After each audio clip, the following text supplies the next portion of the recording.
Mateus 21, o verso 18 e 19. Diz assim a palavra de Deus: de manhã cedo, quando voltava para a cidade, Jesus teve fome. Vendo uma figueira à beira do caminho, aproximou-se dela, mas nada encontrou, a não ser folhas. Então lhe disse: nunca mais dê frutos. Imediatamente a árvore secou. Amém. Até aqui.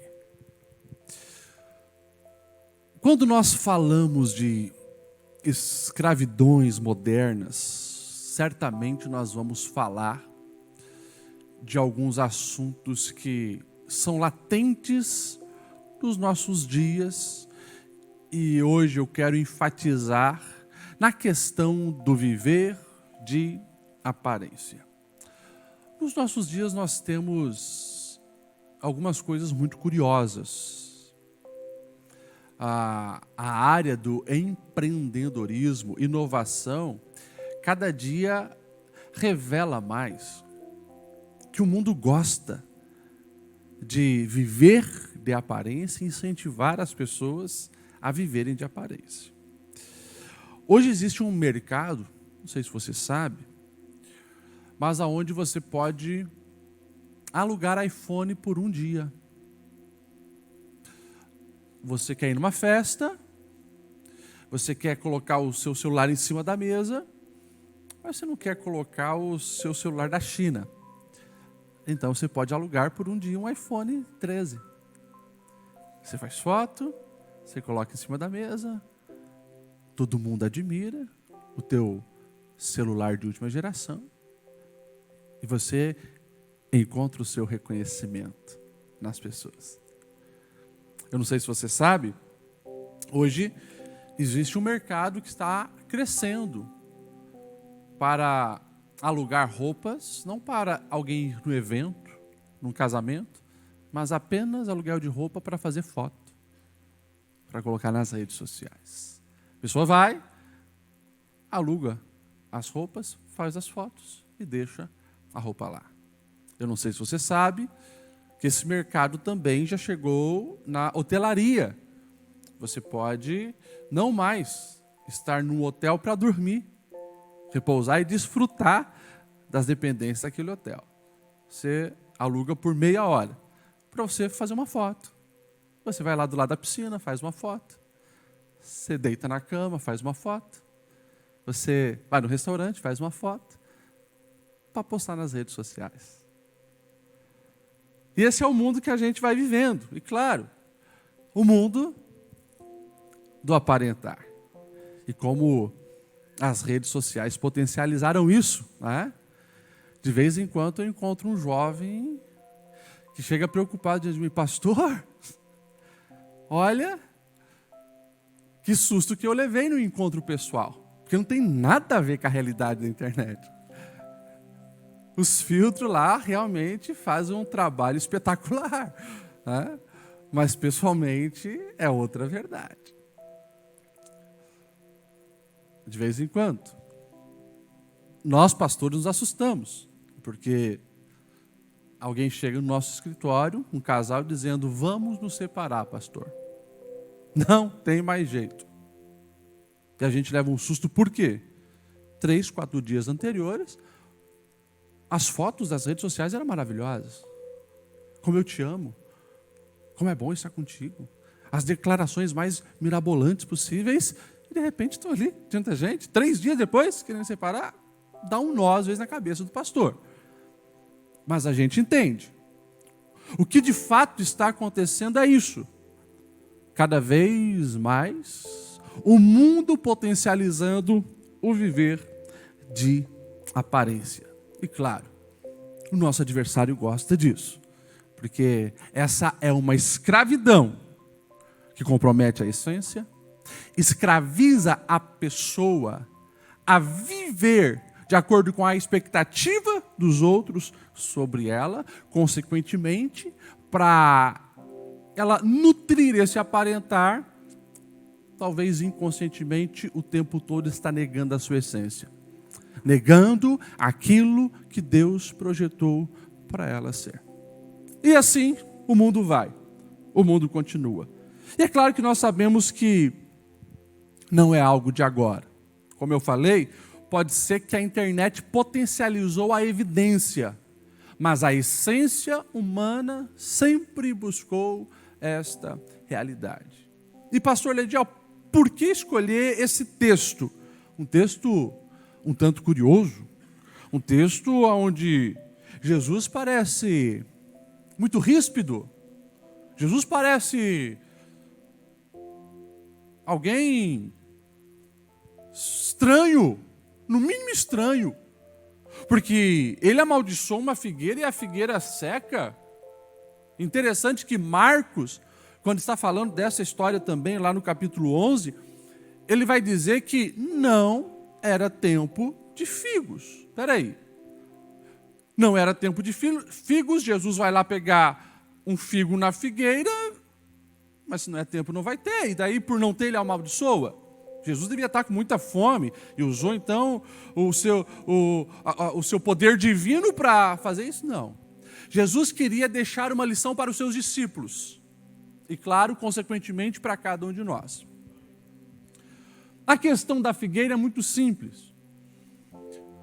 Aquela espécie de figueira, ela primeiro, ela dá uma florzinha.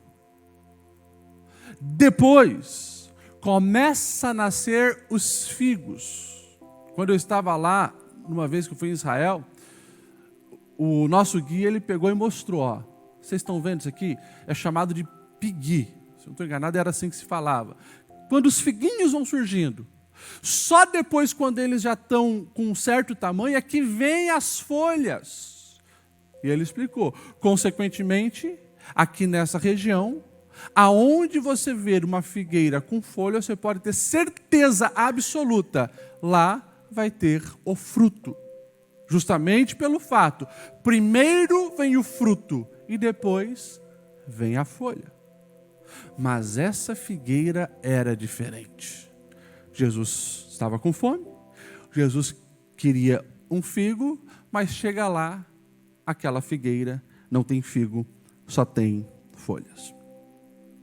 Como eu falei, se nós olharmos para a realidade das Escrituras Sagradas, nós vamos ver que essa tentativa de aparentar algo que não é na essência acontece desde que o pecado entrou no mundo. Se você observar lá no capítulo 3 de Gênesis, que vai relatar a queda do homem, você vai perceber exatamente isso nos atos de Adão e Eva. Viviam nus, sem malícia, sem maldade, mas a partir do momento que eles pecam, a maldade entra. Mas para camuflar, o verso 7 vai dizer que eles juntam folhas de figueira para se cobrir. Você vai ver a partir então do Gênesis até Apocalipse, o tempo inteiro a palavra do Senhor deixando bem claro isso. São muitos personagens. Alguns querem a pompa de reis, reconhecimento popular, tudo aquilo que os olhos podem ver. O que não falar de um Amã, que prepara uma forca para Mardoqueu, porque esse não se curvou diante dele, diante de todas as pessoas. O que não falar de um Eliabe, irmão de Davi, que tinha pompa de rei, pinta de rei. Até o profeta, em certo momento, começou a enganar, mas como o profeta estava conectado, Deus o alerta. Deus não vê como o homem vê. O homem está atento a aparentar, mas o Senhor vê o coração. O que não falar do Belsazar, para impressionar os convidados, manda trazer então as taças, porque todos precisam ver a sua pompa, a sua aparência. E não é só no Antigo Testamento. Você entra no Novo Testamento, já na igreja estabelecida, você encontra um Ananias e Safira. gente crente, que dá a paz do Senhor, que traz até oferta. Só que a essência é maligna. As intenções são corrompidas. Com mentira, com engano, com malignidade na alma, eles tentam trapacear, enganar. Ou seja, nós vamos ver isso desde sempre na humanidade. E claro, nos nossos dias não é diferente. Nos dias de Jesus não era diferente. Tanto que você vai ver o ministério de Jesus pautado justamente nessa ênfase. A essência e não a aparência. E ali, talvez no tempo de Jesus, nós temos um agravante, porque no tempo de Jesus, a religiosidade era uma ferramenta para o aparentar, para viver de aparência. E Jesus, como ele veio para quebrar isso, ele entra em choque muito grande com os religiosos. Eu falo principalmente dos fariseus.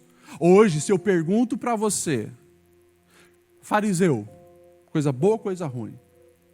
Pergunta para quem está do seu lado. Quando você ouve fariseu, o que você me diz? Coisa boa ou coisa ruim? Ruim porque nós estamos pós-Jesus.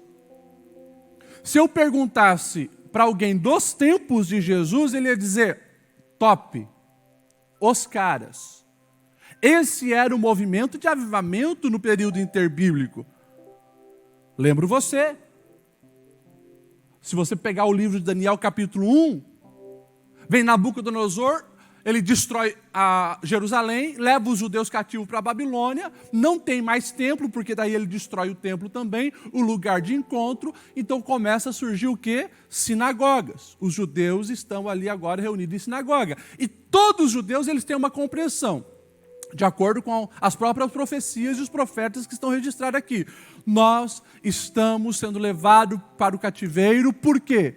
Porque de fato nós pecamos contra o Senhor. Nós não obedecemos os ensinamentos do Senhor. Eles sabem disso. O que nós precisamos aprender com esse caos que nós estamos vivendo? Nós precisamos aprender a seguir rigorosamente a lei. Então vem os grupos de renovação e avivamento.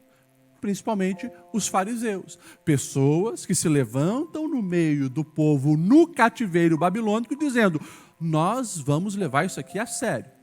Só que eles caem numa religiosidade. O zelo deles passa por uma distorção, onde eles vão criando regrinhas muito, mas muito além dos ensinos do Senhor. Porque eles não estavam buscando os princípios e vão criando regrinhas. Quando chega no tempo de Jesus, o caos está instalado. Eles eram os fiscais. E claro, aqueles que então queriam manter essa aparência de uma espiritualidade verdadeira. E daí vem Jesus. E no primeiro sermão geral de Jesus está lá, o Sermão do Monte. Mateus 5, 6, 7. Você vai ver ponto a ponto Jesus esclarecendo essa questão. Cuidado com a aparência, principalmente essa aparência religiosa que está camuflando uma falsidade. Pega, por exemplo, os textos de Mateus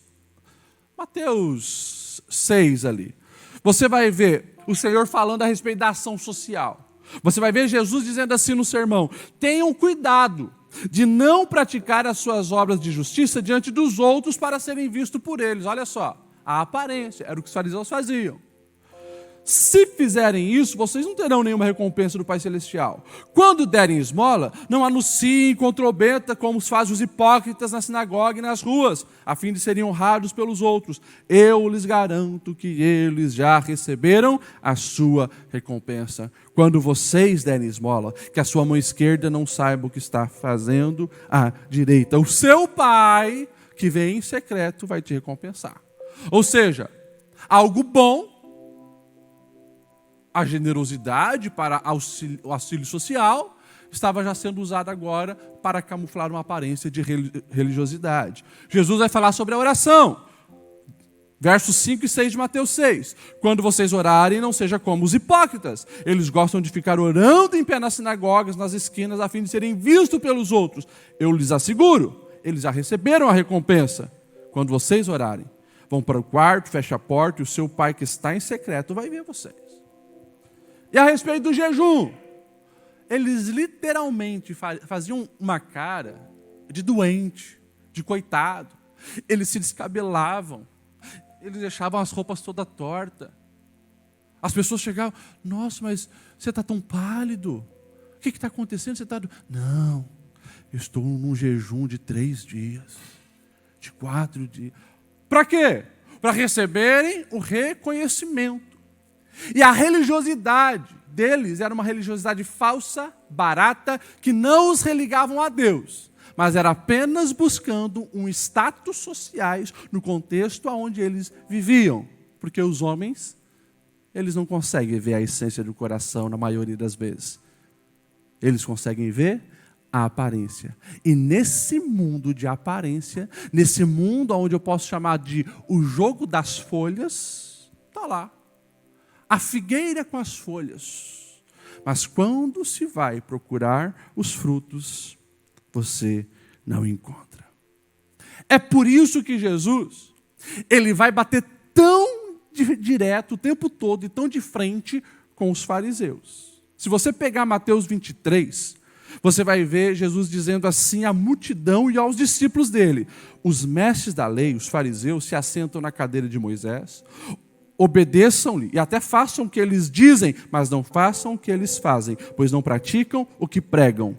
Eles atam fardos pesados, colocam sobre os ombros dos homens, mas eles mesmos não estão dispostos a levantar um dedo para movê-lo. Tudo o que fazem é para serem vistos pelos homens, fazem os seus filactérios bem largos e as franjas de suas vestes bem longas, gostam do lugar de honra nos banquetes e dos assentos importantes nas sinagogas, de serem saudados nas praças e chamados de mestre. Mas daí, se você pegar outra palavra de Jesus, você vai ver Jesus dizendo: bem profetizou Isaías ao respeito de vocês. Me honram com os lábios, mas o coração está longe de mim. Pastor Lediel, o que nós precisamos entender? Essa é uma proposta satânica para todas as pessoas. Viva de acordo com a aparência e expectativa das outras pessoas. Impressione os outros pelo carro que você anda, pelo título que você tem, pela roupa que você veste, pelas fotos que você posta. Agora, quem convive contigo sabe do que está na sua alma. E Jesus, ele nos confronta justamente com isso. Essa passagem da figueira, onde ele amaldiçoa a figueira, Jesus, ele está dando uma lição para os discípulos. Ele está dizendo para os discípulos, e isso ressoa pelos séculos e chega até nós, o Senhor Jesus dizendo: não sejam escravos do aparentar. Olha para a sociedade hoje. Quantos escravos modernos nós conseguimos ver. Essa proposta satânica, se você observar nos detalhes, você vai perceber que até para Jesus, Satanás ofereceu esse prato.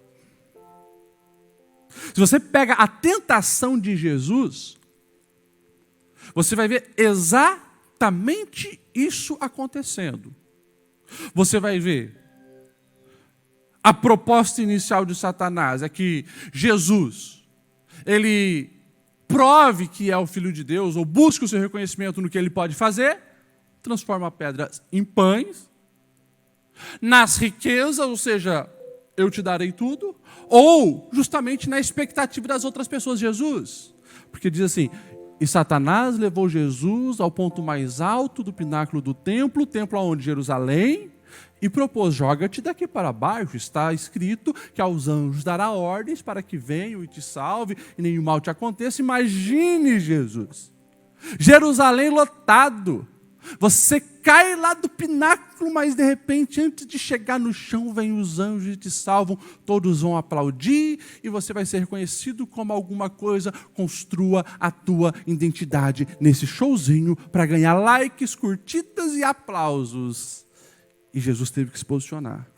Repreendeu o mal através da palavra de Deus. Porque ele sabia quem ele era no Pai. Então nós precisamos ficar atentos nos nossos dias para não sermos também escravos modernos, principalmente presos na aparência, porque todos os dias esse jogo está diante de você e o convite para que você venha jogar esse jogo. Uma mãe me procurou semana passada: pastor, você acredita que na escola do meu filho a galerinha lá só permite fazer parte do grupinho se ele comprar um tênis da marca tal, que é um tênis caríssimo? Eu falei, hã? Você acredita? E a mãe estava indignada. Porque é a modinha na escola. Para fazer parte do grupo, você tem que usar o texto tal, o tênis tal, da marca tal, porque mostra que você pode. Olha isso. Aquilo que eu falei do celular, do mundo aparentar nas redes sociais, gente, é a vida das pessoas. O reconhecimento pelo carro que anda, pela casa que tem, pelo título que possui, e o mundo vai se construindo na areia. Algo tão frágil, tão fraco, que logo passa. Só que o jogo das folhas cansa. Está bem longe da proposta do Senhor, porque quando nós olhamos a proposta de Jesus, o tempo inteiro, é que nós venhamos dar frutos. E ao mesmo tempo que parece tão simples o que Jesus tem para nós, o método dele é simples. A gente sabe que como nós estamos tão encharcados por essa realidade corrupta e perversa, aonde essa escravatura da aparência é tão latente, tão presente, a gente precisa ter graça e força em Deus para remar contra a maré. Mas o método de Jesus é: venham a mim, todos que estão cansados, sobrecarregados, eu vos aliviarei, darei descanso. E ele continua dizendo: tomem sobre vocês o meu jugo, aprendam de mim que sou manso e humilde de coração, e assim encontrarão descanso para a vossa alma. O meu jugo é suave e o meu fardo é leve. Aí você começa a comparar a proposta de Jesus com a proposta do mundo. E você percebe que quanto mais as pessoas jogam o jogo das folhas, mais cansadas elas ficam. Porque é interminável isso. E isso é interminável. Não, pastor, mas eu consegui entrar no jogo, eu comprei o meu iPhone 13, agora eu posso chegar e colocar também na mesa, porque esse é meu. Pois é, mas eu lamento dizer que mês que vem eles vão lançar o 14, e alguém vai comprar e botar do lado do teu, e se você está nesse jogo, ele vai te rotular como inferior. E assim vai, isso é com carro, isso é com casa, isso é com a vida, isso é com status, isso é com tudo. E a pessoa não percebe que ela está negando aquilo que a alma de fato busca, que é a verdadeira paz. A essência da alegria que Deus pode dar, a esperança no viver, não pelo que possui ou pelo reconhecimento dos outros, mas pelo que o Pai já nos reconheceu.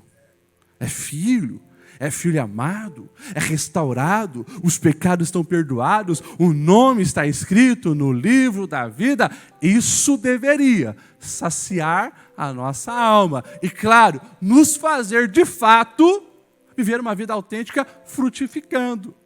Porque o próprio Jesus também disse, João vai registrar isso em 7,38, dizendo, Jesus falando: quem crê em mim, como diz a Escritura, do seu interior fluirão rios de águas vivas. Esse rio de águas vivas, né, que fala de água pura e água corrente, água boa, água que gera vida, água que sacia a sede, isso é algo natural que vai acontecer com a vida daqueles que estão no Senhor.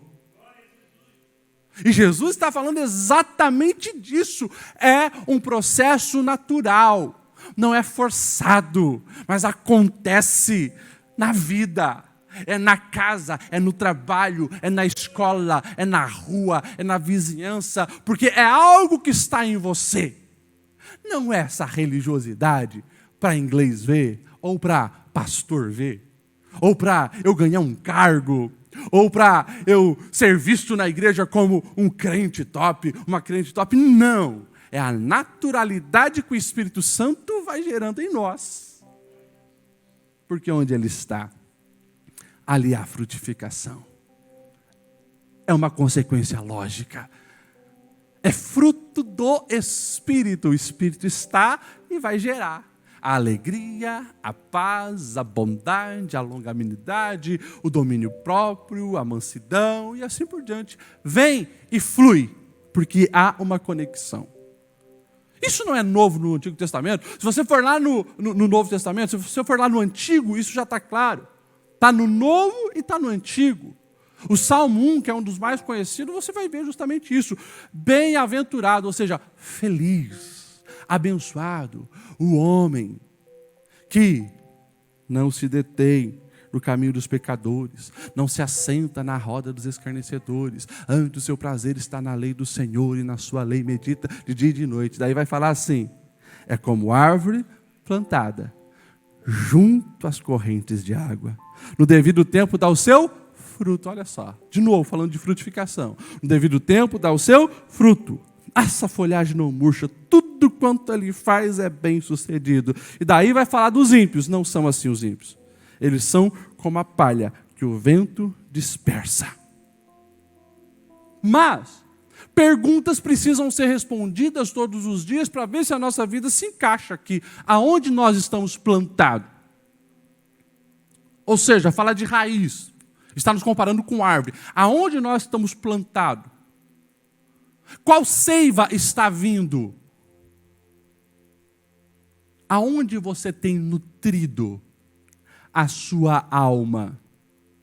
Aonde você tem afirmado e reafirmado as suas convicções, os seus princípios? Porque o texto diz, cujas raízes estão voltadas para a corrente de água. Ou seja, se eu estou com as minhas raízes na direção certa, eu sei que o fruto vai ser uma consequência natural. Outra pergunta que o texto está nos mandando fazer. O que você evita? O verso 1 é bem claro. Não anda no conselho dos ímpios. Evita isso.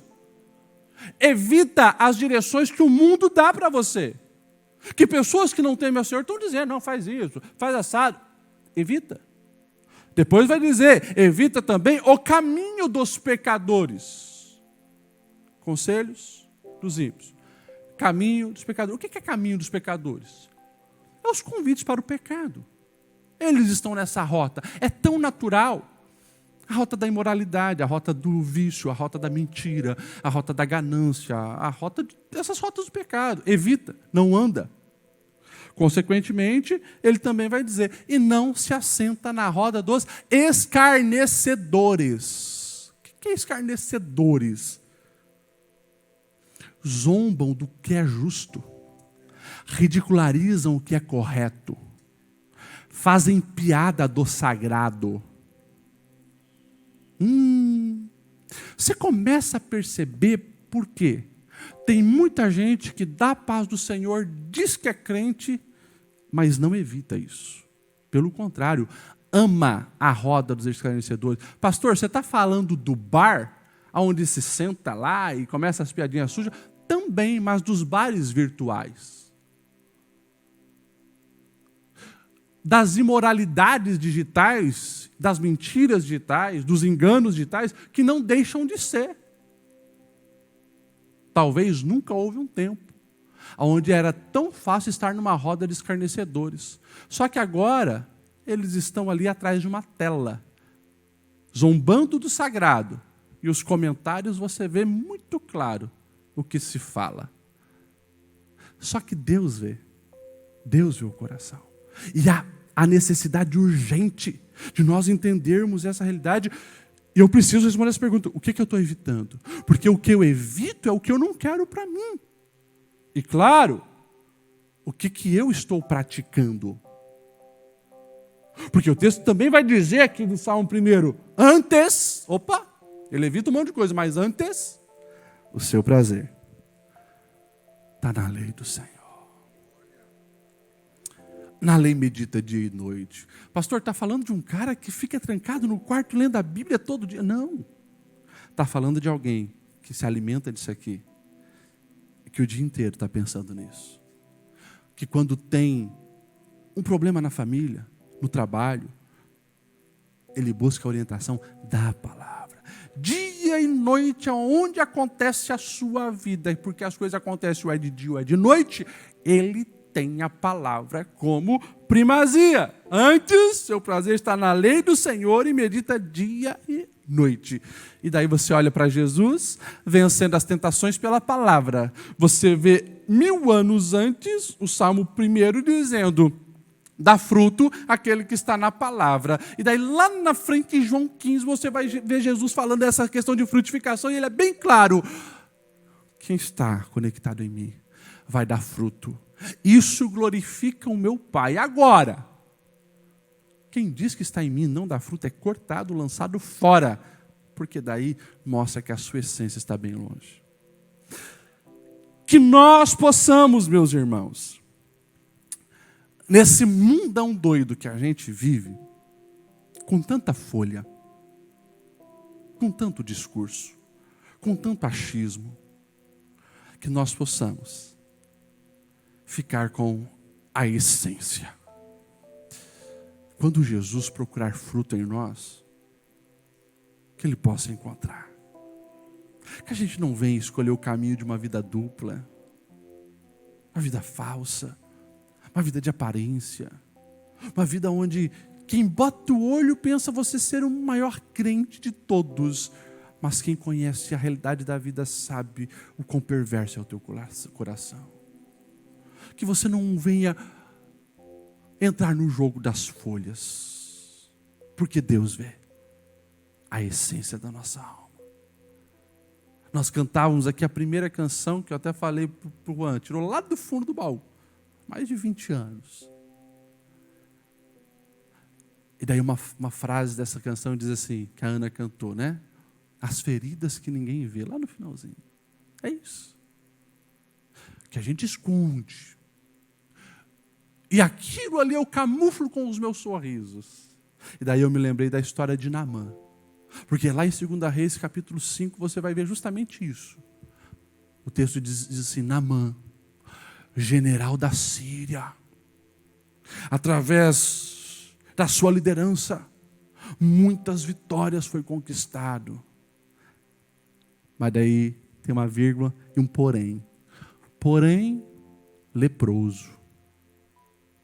Herói de guerra, porém leproso.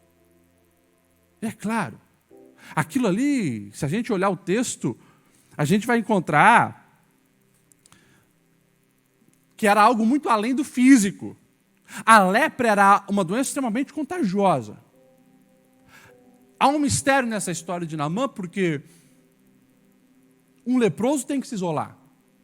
Um leproso, ele precisa urgentemente ser colocado em caverna, fora da cidade, porque aquilo é extremamente contagiante. Se você pegar qualquer história antiga, você vai ver isso claro. Tanto que é assustador quando Jesus, né, ele toca num leproso, lá na frente. O negócio não tem lógica.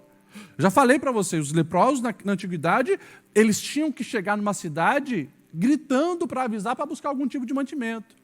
Imundo chegando, todo mundo se afastava ou jogava as comidas para os leprosos para eles se alimentar. Mas aqui nós temos um general em atividade leproso. O que eu acredito era um segredo. que começa a ganhar algumas evidências. Por quê? Como eu falei antes, quem está em casa sabe. E tem uma escrava lá de Israel, dentro da casa. Talvez é essa menina que começa a ver os panos de imundícia, do cheiro horrível, o que estava por debaixo de uma armadura. E ela, muito cautelosa, chega para sua senhora e diz: olha, se Naamã soubesse do poder do Deus de Israel, ele iria lá. E daí então ela fala para Naamã. Já são 3 pessoas que sabem. Naamã vai para o rei dele e diz: olha, a moça que está lá em casa disse que tem jeito para mim. Estou com lepra, mas lá em Israel tem cura. Tá bom. Olha a ignorância do rei da Síria. Eu vou mandar uma carta para o rei de Israel, porque ele é o cara mais importante de lá.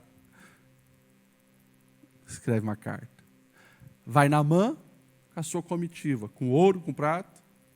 O rei de Israel, quando lê a carta, o texto diz assim: ele rasga as suas vestes. Hã? Esse rei da Síria, ele está agindo de maneira muito sutil, porque ele está querendo armar a guerra. Como que eu vou curar um cara com lepra? E daí a notícia se espalhou. Eu imagino todo mundo lá dentro do reinado de Jeorão. Ih, o cara está com lepra. E a notícia vai se espalhando. A notícia chega aonde? No profeta. Daí Eliseu diz assim: manda ele vir falar comigo. E Naamã vai. O texto vai dizer que o profeta Eliseu nem vai ao encontro de Naamã. Manda o servo dele dar um recado. Olha só. O cara, talvez era o segundo mais poderoso do exército da Síria, chega na porta da casa dele e ele manda um recado. E o cara fica extremamente frustrado. Porque, como eu falei, não era só o corpo. Era um coração orgulhoso. O recado dizia: fala para Naamã mergulhar 7 vezes no Rio Jordão e ele vai ficar curado. Daí ele fica bravo. Como assim? Eu pensei que esse profeta ia sair, ia vir diante de mim, ia colocar a mão sobre mim, eu seria curado. Agora me manda ir nas águas sujas do Jordão. Não são os rios Abana e Farfar lá na nossa terra muito melhor que isso aqui? Não. Daí um servozinho lá dos menorzinhos que estava com ele: ô meu pai, se fosse algo muito difícil, para você escalar a montanha, você ia fazer. É só mergulhar. Só que tem o problema. E aqui que eu faço o gancho com essa canção. Né? Olha como Deus estava trabalhando. Vai ter que tirar a armadura. Vai ter que tirar a aparência. A armadura mostrava a imponência dele. Os soldados que estavam com ele, todos viam ele atrás da farda de general. Eu sou o general. Mas agora, meu amigo, para se banhar, vai ter que mostrar as feridas. Vai ter que mostrar o que está aí debaixo dessa armadura brilhante. E todos que estão contigo vão ver. Lá vai Naamã. 7 mergulhos, ele recebe a cura. Interessante, que não foi só a doença que ficou lá debaixo, mas o orgulho também. Ele teve que se humilhar, e o orgulho ficou debaixo das águas.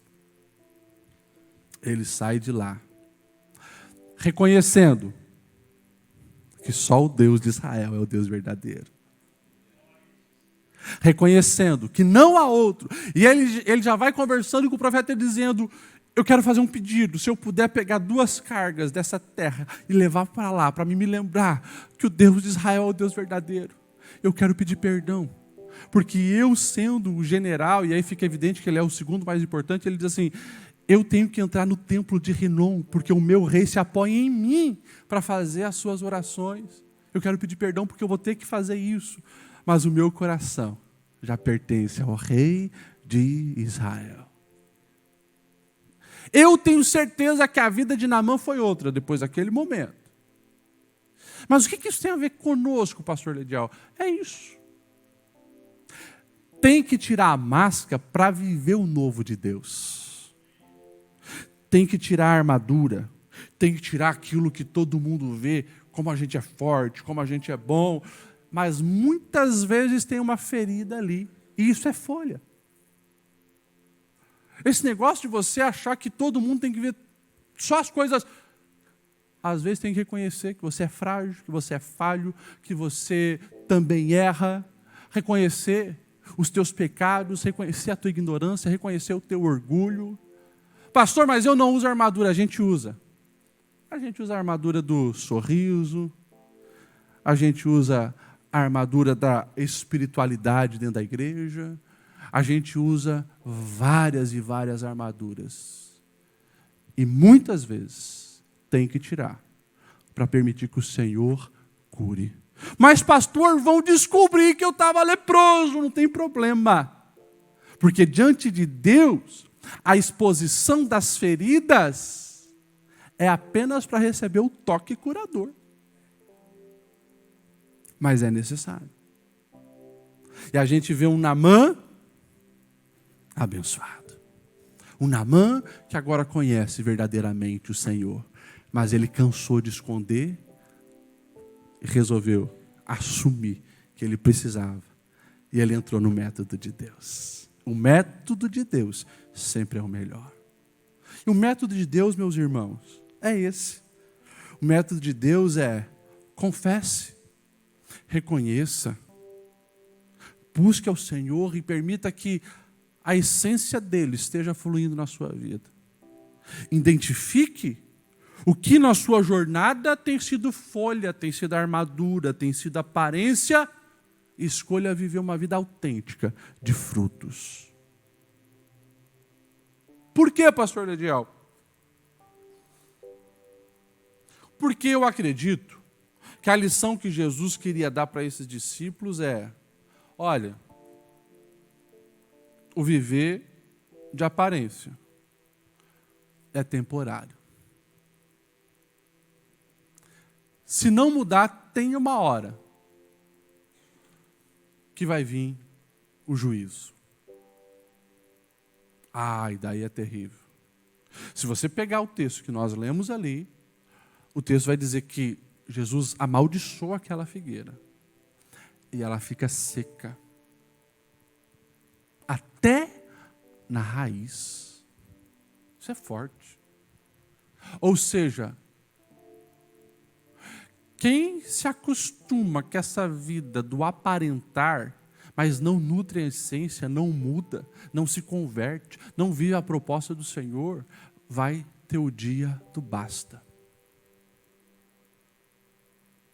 Vai ter o dia do basta. E eu não preciso aqui ficar falando muito. Eu tenho certeza que todo mundo aqui conhece alguém assim. Conhece alguém que foi mantendo as aparências.